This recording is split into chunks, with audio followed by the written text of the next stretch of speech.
Hey everyone, and welcome to our Q&A presented by Just Love, and welcome to the new year 2021. This is our first Q&A for the new year. My name is Paula Jane and I'm talking to Judy Carroll. Judy is an internationally known author. Her books include The Zeta Message, Human by Day, Zeta by Night, and her most recent book, Extraterrestrial Presence on Earth, Lessons in History. Welcome, Judy. Hi Paula, hi everyone, and Happy New Year. Judy is human by day and Zeta by night, as most of you all know. She incarnated as a human to complete a mission to assist our planet. Planet Earth has been firmly under the control of a rebel force over the span of many millennia. I'm sure you've noticed this blatant, undeniable control playing out during this past year. In Judy's book, Extraterrestrial Presence on Earth, Lessons in History, she tells how she was on a mission to assist planet Earth when her ship crashed. The reason for the mission at that time, after World War II, was to investigate the use of nuclear weaponry. Universal protocol generally prohibits off-planet intervention unless a situation arises which threatens other planetary cultures and/or dimensions. The development of nuclear weaponry on planet Earth crossed this boundary. I'd also like to just draw your attention to the fact that there are no accidents and everything is playing out for a reason. In the grand scheme of things, God's divine ultimate plan is playing out perfectly. Anyway, today Judy is going to talk about that mission in more depth. So firstly, Judy, can you tell us how many ships were on the mission and also about the crew? How many of you were on each ship and what did their role involve? Okay, there was initially one scout ship that left a much larger mothership. There were 5 of us on board the scout ship. A pilot, a co-pilot, a navigator, a biologist, and the 5th member of the crew was what down here would be called an anthropologist. Because we deal with so many different planetary cultures in our work, such a crew member would be somebody who'd made a special study of all these different cultures. They'd also have a working knowledge of many languages and would basically be a liaison person with a knowledge of various races, belief systems, etc. of galactic cultures. Most of our work involves 3D planets like Earth, so lots of different cultures are involved, and we need to have somebody who understands the protocols. Interestingly and amazingly, you have reconnected with your crew down here.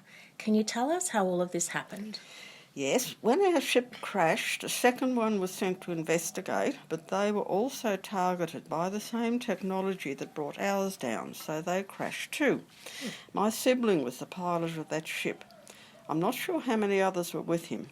We're now reunited. Both of us chose to reincarnate here in Earth-plane bodies to continue with the mission. Our navigator is also here working closely with us, still navigating us through Earth human life, thank goodness.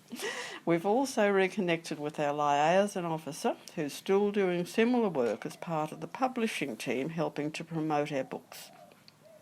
We've reconnected with the commander and second in command of the mothership as well. They're also down here in Earth human form and are an important part of our publishing team. They don't live here with us in Australia, but we have met face to face, which was an amazing experience for all of us, very emotional.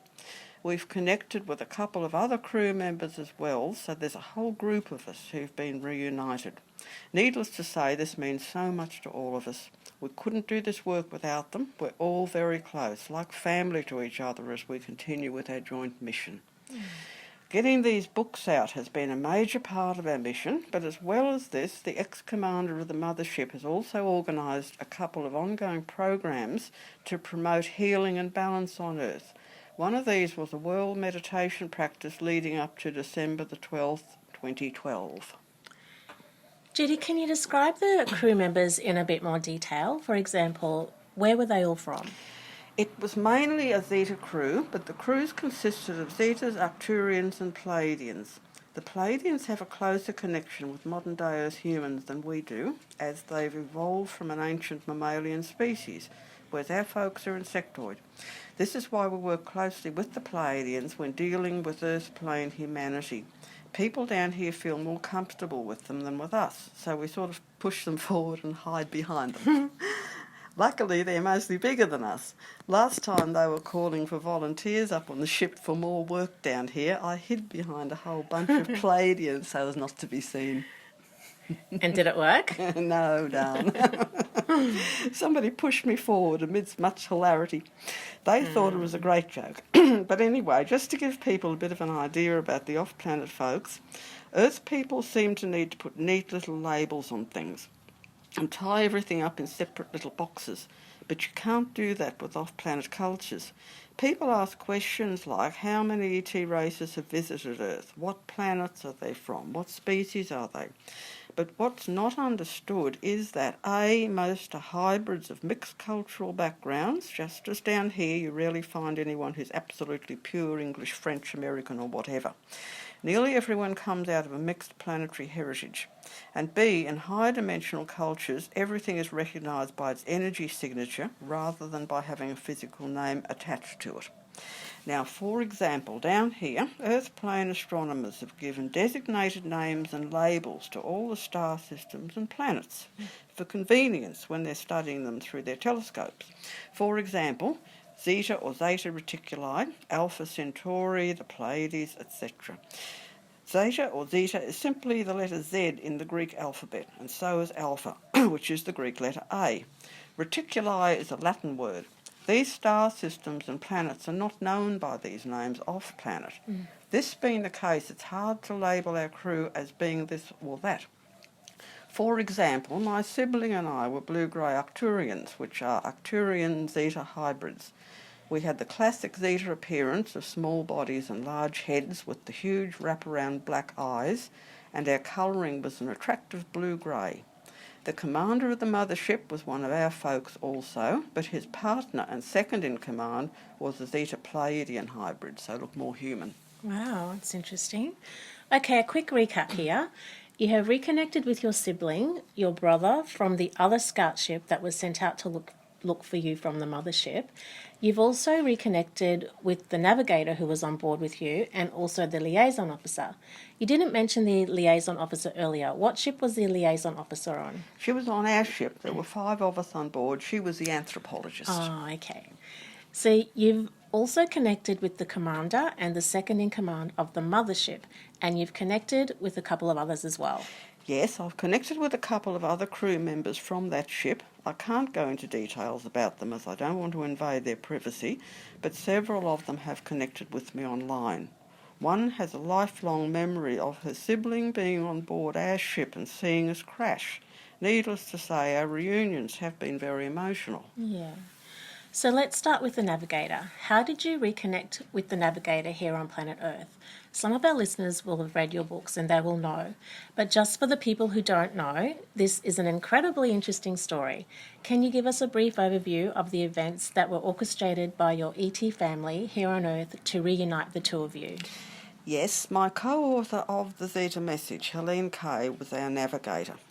Helene first contacted me back in the year 2000 when her family, mainly her 2 children, began having very full-on ET contact.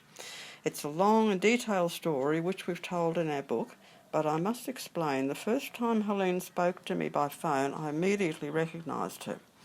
We'd both learned Reiki from the same teacher, Ian, but I'd never met her. So when the strange and seemingly frightening activity started up in her home, Ian was the first person she called on for help. He came and did a Reiki cleanse, which is always very effective in clearing out unwanted energies. But after that, the activity only got stronger. Ian was due to leave for a holiday, but didn't want to abandon the family in their hour of need, so he gave her my number, as Ian and I often work together to deal with such things. As soon as Helene described what was going on, I knew it was the ET family, so I was able to reassure her. And no wonder the activity got stronger. Reiki is totally a positive energy that raises the vibrational frequency, so the genuine greys and other ETs love it, grew them in more.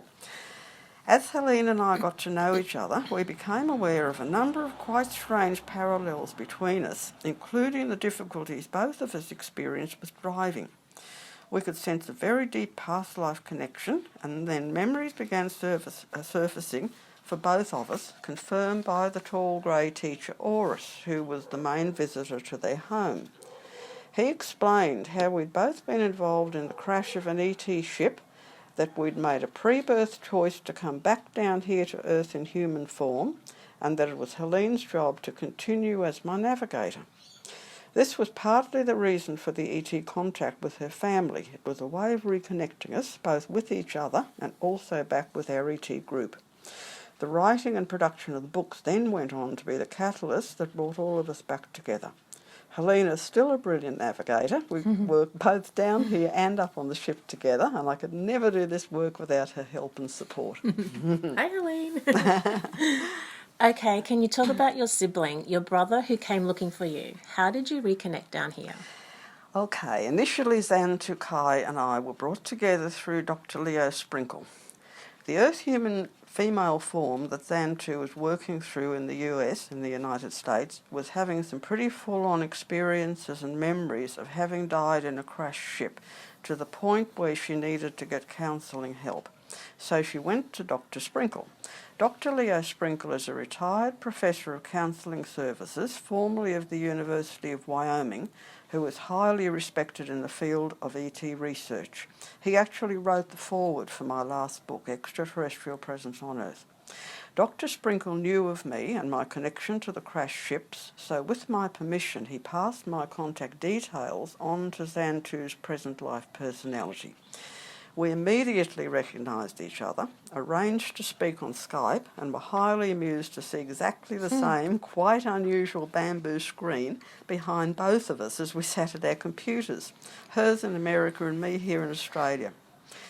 The more we spoke, the more recall that started coming through, and as with Helene, the parallels in our lives are amazing. We even resemble each other physically and also in our mannerisms. So the sibling connection is still there, carried over strongly from the last life. Connecting with Xantu Kai made me feel rather sad and homesick, especially the fact that we couldn't give each other a big hug and just be physically present for each other. I kept putting it out there that I wished we could physically connect.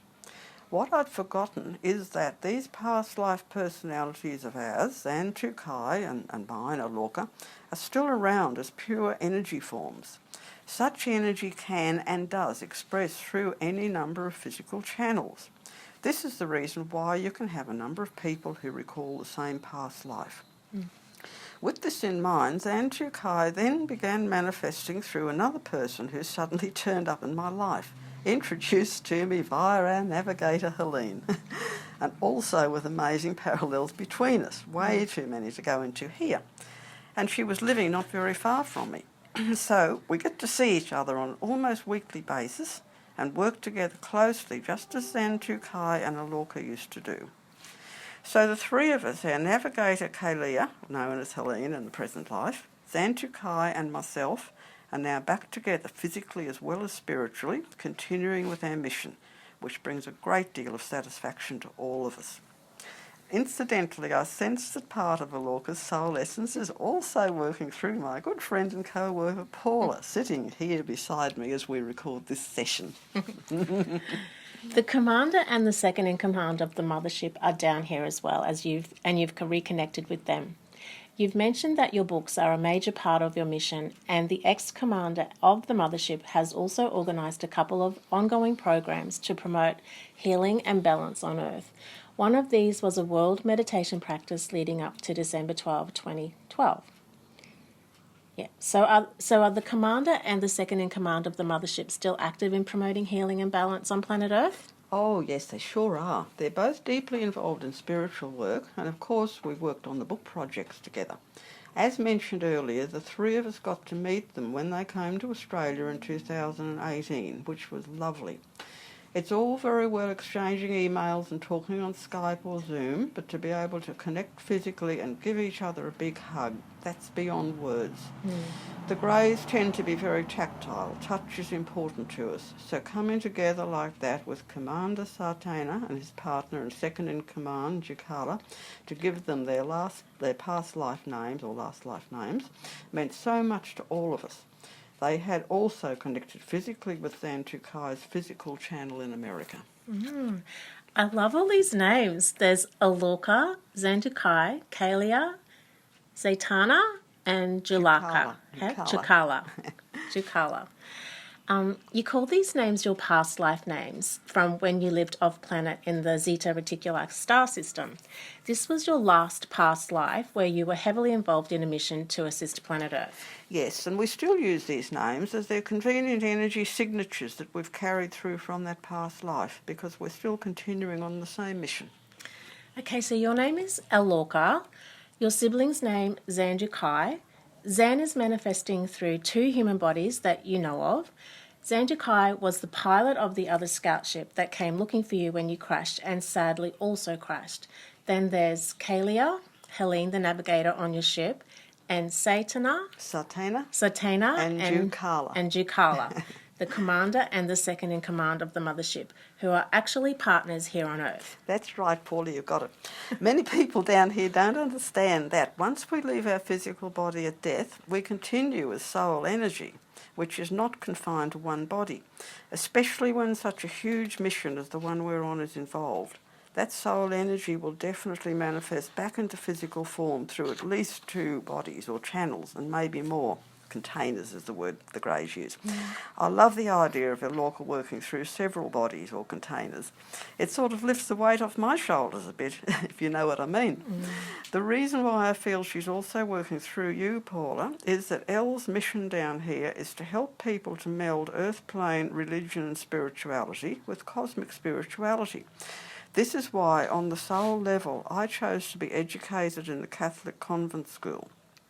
I then went on to try a couple of other religions on for size. For example, I spent time singing in an Anglican church choir, I think they call that Episcopalian in America, There we go, yeah. and visited a Methodist church near where I live.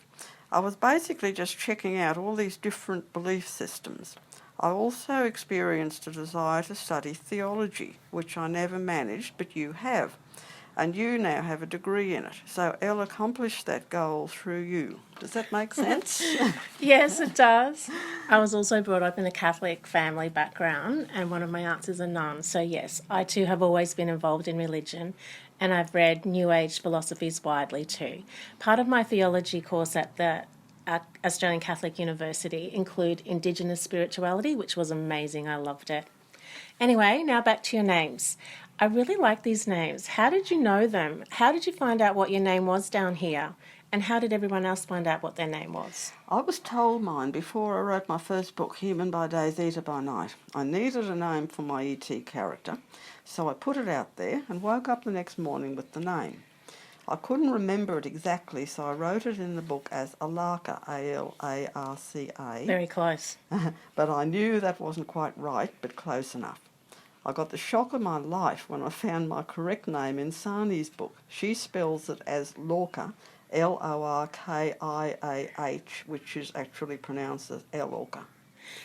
Is there any significance with the triple-barreled names? Like your name is Alorca and you spell it capital E-L, capital O-R and capital K-A-H. And Helene's name is Kalia, capital K-A-Y, capital L-I, capital Y-A-H, and so on. Yeah, not really. We just break them up down here into syllables to make it easier for people to remember and pronounce. I'll just explain a little bit more. If I wrote my name as it's spelled in Sani's book, people wouldn't be able to pronounce it properly, so I have to write it more phonetically. All right, then. Yeah. So it sounds like these are all your Christian names, to put it in Western Earth terms. Are you referring to all of your family and crew members by their Christian names? They're more just energy signatures to identify ourselves by. We don't really think of Christian as surnames. I like to shorten mine to L because it's easier and more friendly, just like I tend to use Jude rather than Judy as my Earth human name. Zetas use telepathy and tend to find physical names a bit cumbersome, so we shorten them down. It's really just being lazy, I guess. I find physical speech in general very cumbersome, so I'm really not much of a talker. So really you're not aware of any surname or family name that No, they go not by? really. The family connections are on a deeper energy level, but we're all sort of family anyway, as we're much more attuned to oneness in our ET forms. Yeah. So coming from that deeper energy level, you see absolutely everyone throughout the cosmos as family. Yes, we do. This is what oneness is all about. Yeah. The first cosmic law states one is all and all is one. And this is meant to be taken quite literally. It's not just a figurative statement. This is what 5D consciousness and upward is all about. Of course, we have deeper connections to some through our DNA, either physically or multidimensionally, because DNA spans much more than just 3D. But yes, we look upon every sentient being as part of the greater universal family. Well, just going back to talking about your names and the response that you gave us when you said that they're more like energy signatures to identify yourselves by, can you tell us what you mean when you say energy signature? My understanding is that it's like a soul signature, your spiritual DNA. It is who you are at your very core, the very essence of who you are, the most authentic part of you. Yes, Paula, that's exactly right. It's like we refer to the sound of Om as being the God frequency. Our energy or soul signature expresses the very essence of who and what we are and is as individuated as a fingerprint down here. So I was just thinking, your last past life, off-planet life in the Zeta Reticulum star system, you communicated telepathically. Did you ever use your voice, or did your thoughts carry the energy of everyone's name or anything else that you wanted to communicate? Yeah, the Zetas do use physical communication as well as telepathy, so really both. In our Zeta message book, I talk about one night being woken up by a very loud and distinct clicking sound in my ear. It woke me up, and for a moment, still half asleep, I thought some insect had found its way into my ear or onto the pillow. Then two understandings hit me. First, that I'd just been having a conversation with somebody up on the ship, and secondly, it had a more dolphin-like clicking sound rather than an insect. So yes, both forms of communication are used by the Zetas. Remember, everything is energy, and that includes all forms of communication, verbal, telepathic, thought, and in fact all our senses. It's all energy vibrating at different frequencies. I like the way this is taking us back to how everything is energy and how that energy is vibrating at different levels throughout the entire universe. We've been saying over and over again to feel into what's being said with regards to this current situation that we find ourselves in on the planet right now. And we've also been reminding ourselves to be mindful of our own language because it carries vibrations that vary between positive and the not so positive. And this is done both consciously and unconsciously. You can see how it's not about being right or wrong here. It's just about what vibration you hook into, either by what you say or by what you think. You're so right, Paula. That's exactly what it's all about. And by being aware of another cosmic law, like attracts like, we can get a better awareness of where we are as individuals in the scheme of things. We can look at ourselves and observe what attracts us and draws us in, what attracts our attention and interests us. Do we tend to seek out positive or negative information? What do we tend to focus on? This is an important part of the path of self-realisation, getting to know ourselves in this way, and it's very important to be honest with ourselves. Yeah, that's good. All right, let's talk about Maris because we're going to end this Q&A with a message from Maris. So was Maris with you so predominantly in your last life as a Lorca? Oh yes, because he's my higher self, so he's been there all along. We're connected on the soul level. Okay, so Maris is your higher self and you're connected on the soul level. So he's been with you throughout your entire journey from the beginning of creation. Yes, because he's part of my soul, or perhaps I should say I'm part of his soul. It's all about oneness. You could say that we resonate on the same musical chord, but because his consciousness operates on a higher rung of the human ladder, he's consciously aware of more notes in the chord than I am down here. That's about as clearly as I can explain it in 3D language. That's good. So yes, obviously I only asked this to highlight how having the human ladder to illustrate the different levels of vibration is so very helpful for us down here on planet Earth. Maris gave Judy the illustration of the human ladder to help us understand how we have an aspect of our soul on every level. It's really not that easy to wrap our head around all of the energies that are manifesting throughout the universe. But when you bring it back to the human ladder, it's clearer. You can clearly see that there is an aspect of your soul vibrating at different levels and the realization at the end of the day that we are all one. Don't worry, it took my friend and co-author Helene and I ages to get it straight in our minds, and it took both Oris and Maris to explain it to us over a matter of months. So a really nice way to complete this episode on what has come down to the fact that we are all energy would be for us to relay a message that one of our YouTube listeners asked Judy to ask Maris. Maris is from much higher up on the human ladder than we are. Earth is at level 1 and Mars is at about a level 8. There are 10 levels altogether, and we'll include a diagram of the human ladder in this episode. This question is very important because a lot of us have had this cross our mind at some stage and have tried to make sense of it all. So here is the question and the answer. So the question starts out, why does the unified conscious field, God, choose to experience polarity/negativity to the extent it does, particularly on Earth School? I'm coming from a perspective of realizing that I am simply an expression of this source, or if you will, an idea of the unified conscious field, which is God. With that perspective in mind, the notion of humans choosing polarity or negativity is simply an illusion, because in reality it is the unified conscious field choosing to experience the illusions of separation and polarity.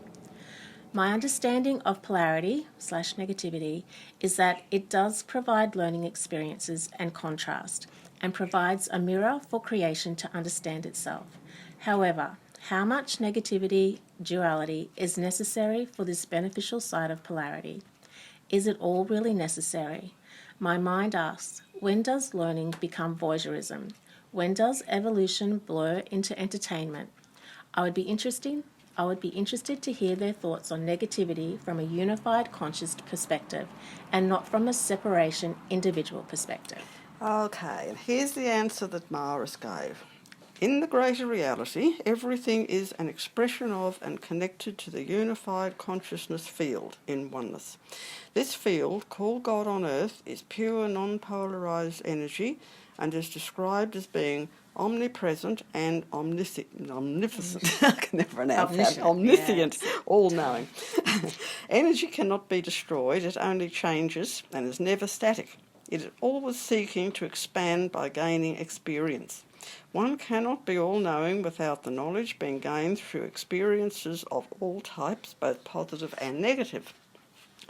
As you correctly state, it is not humans down here who choose polarity, negative or positive. This indeed is an illusion. In reality, it is the universal consciousness field making the choice. At soul or higher self level, we are all an intrinsic part of the universal consciousness field. So all physical life experiences, no matter how extreme the polarity, are chosen from this higher perspective. The reasons are to provide optimum learning experiences, part of which is to experience a contrast of negative and positive, and also to balance karma from other life experiences. These other lives, by the way, are all experienced in the now, which our limited human brains down here perceive as past, present and future, but this too is an illusion. The amount of duality required is entirely the choice of the soul higher self. This choice depends upon the amount of spiritual growth aimed for in the coming life. Patience and forbearance under extreme duress earn the most brownie points, what provides the maximum learning experience, which in turn fast-tracks the evolutionary process. The other consideration is that the soul higher self does not only manifest, express and experience physicality through only one soul container or body, but rather through many. So a wide variety of experiences can be had, both negative and positive, concurrently and on multidimensional levels. Planet Earth is right down on the very first rung of the human ladder, so therefore lives experienced here tend to be very polarised.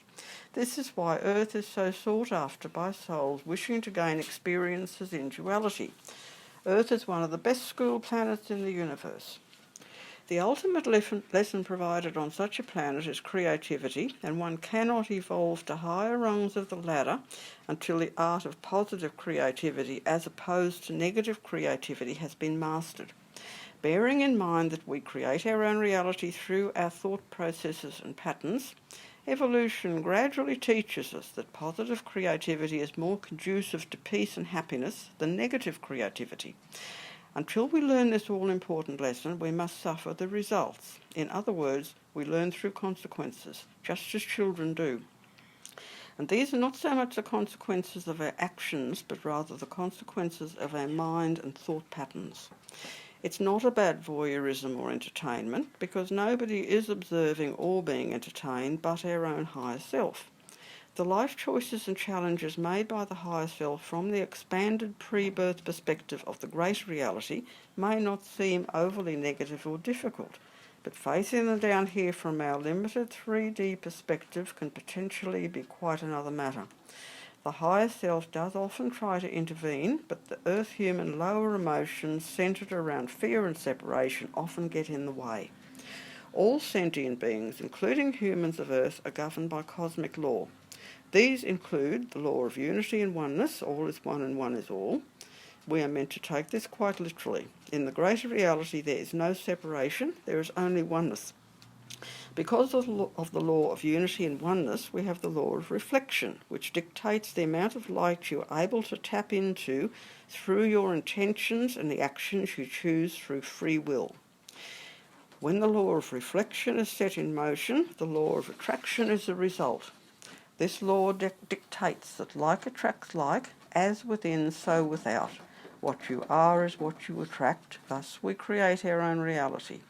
By understanding this, we learn to control our reality and our ability to manifest or create that reality by learning to control our inner mirror and thought patterns in a positive rather than in a negative way. Thus, the more we work on ourselves spiritually, the lighter we become. So good. Ooh. Wow, Mara certainly does go right to the core of things. And this was a great question.